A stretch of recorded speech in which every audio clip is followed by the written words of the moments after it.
Sejarah masuknya Islam ke Jambi. Hukum yang telah ada sejak lama, salah satu aspek yang menarik untuk diteliti adalah interaksi antara hukum adat dan ajaran Islam. Sejak kedatangan Islam pada abad ke-13, masyarakat Jambi mulai mengadopsi nilai-nilai Islam yang berinteraksi dengan hukum adat yang telah ada pada sebelumnya. Islam mulai masuk ke Jambi melalui jalur perdagangan dengan para pedagang muslim yang datang dari berbagai daerah seperti Gujarat dan Malaya.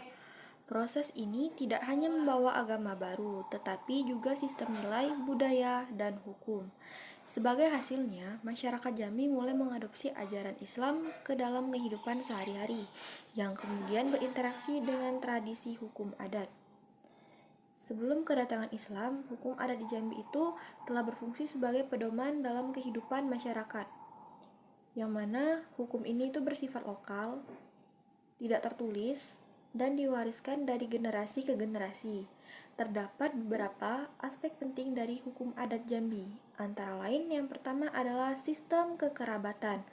Komunitas di Jambi mengedepankan sistem prinsip kekerabatan yang kuat, yang mana sistem ini itu tercermin dalam struktur masyarakat patrilineal dan matrilineal.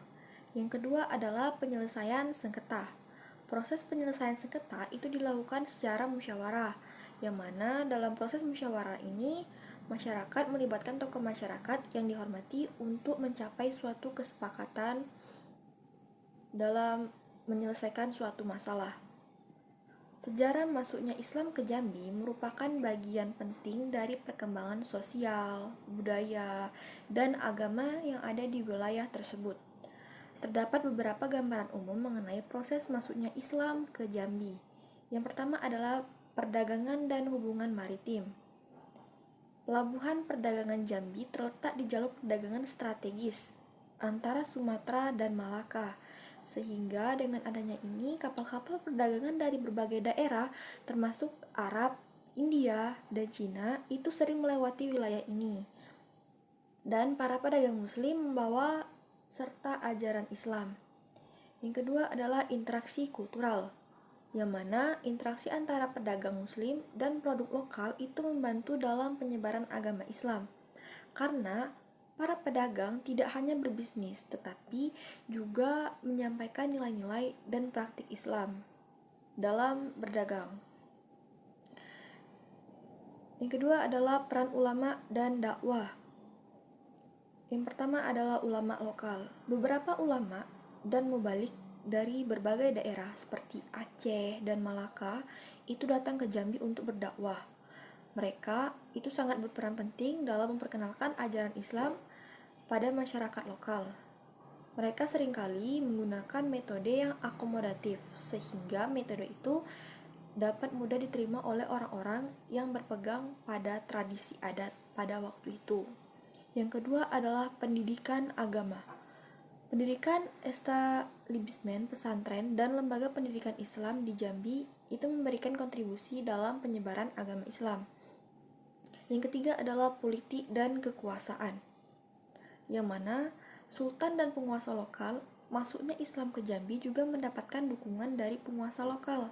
Ketika beberapa raja dan pimpinan daerah menerima Islam, mereka itu mulai menerapkan sistem ajaran Islam dalam pemerintahan dan juga hukum.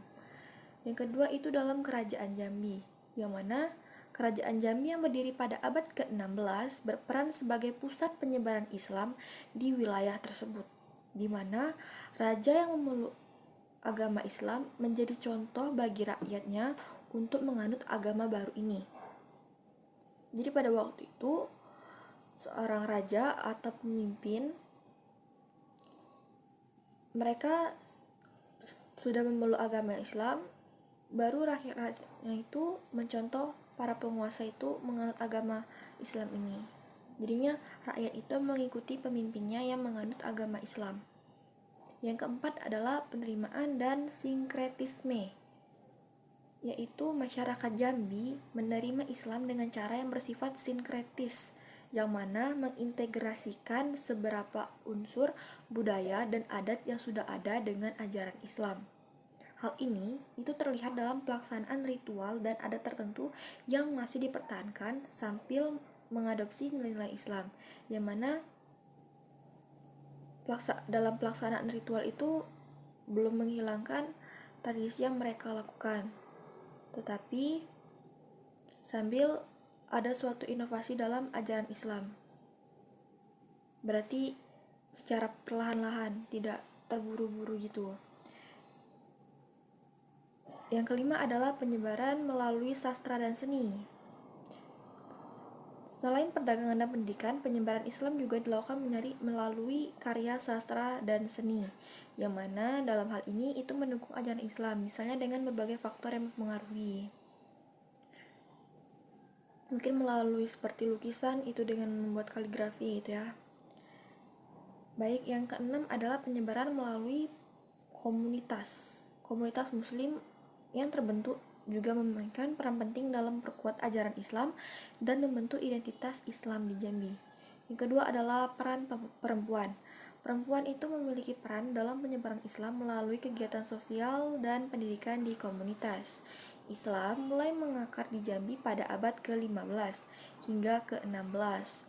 Dalam proses ini melibatkan interaksi antara pedagang, ulama, serta dukungan dan penguasa lokal yang membawa perubahan signifikan dalam aspek sosial, budaya, dan hukum di wilayah Jambi. Kontribusi Islam dalam membentuk identitas masyarakat Jambi masih terasa hingga saat ini dalam melalui syair dan seni rupa yang mencerminkan nilai-nilai agama Islam.